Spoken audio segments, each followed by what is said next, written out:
So in the previous lesson, we performed a basic OS command injection example. Now, from the very first point to a reverse shell, we've done everything manually. And now, if you're new to this field, or even if you're an experienced veteran, sooner or later, you're going to want to automate what you do. So you can use tools or code your own. So in this lesson, I want to use the tool Commix for the command injection. Commix actually ships with Kali, and this is the latest version. However, I couldn't run it due to a bug, and I didn't even get to fix the bug. So instead of using this version, I'm going to use a previous version. So it's a long way around of just showing you that I will go to its GitHub page. And you see under the releases, you're going to see different releases. So I'm just going to download this one. I'll download the source code and save it. Then go to the download folder, extract the files. Okay, so now I'm going to go back to the terminal and go to that directory. All right, so here are the files. And you can run it directly from here. Show options by specifying the H parameter. It has many options. You can test every one if you like, but I'm going to go on. So go to Firefox and send the traffic to burp. We're going to click Look Up. Now, copy this request to a file and name it whatever you want to and save. Then let the request go. Now, we have nothing with burp in Firefox. So, let's use Commix. So type commix.py-r to specify the file that we saved.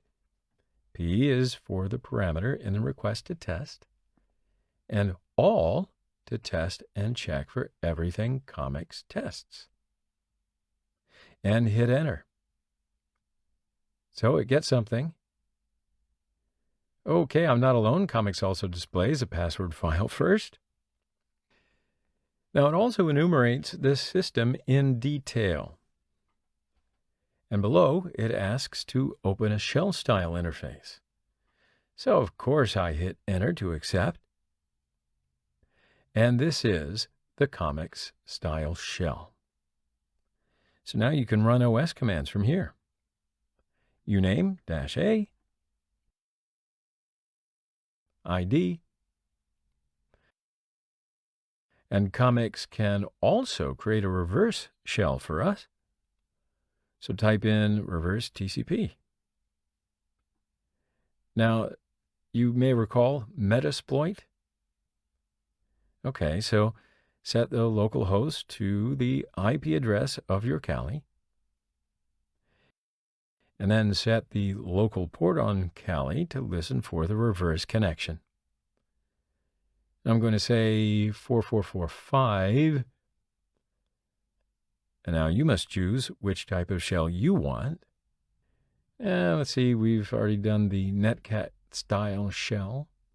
So choose 2. Now you must choose which type of reverse TCP shell. So I'm going to say 8, and it will generate the payload for us. And then create the Metasploit resource file.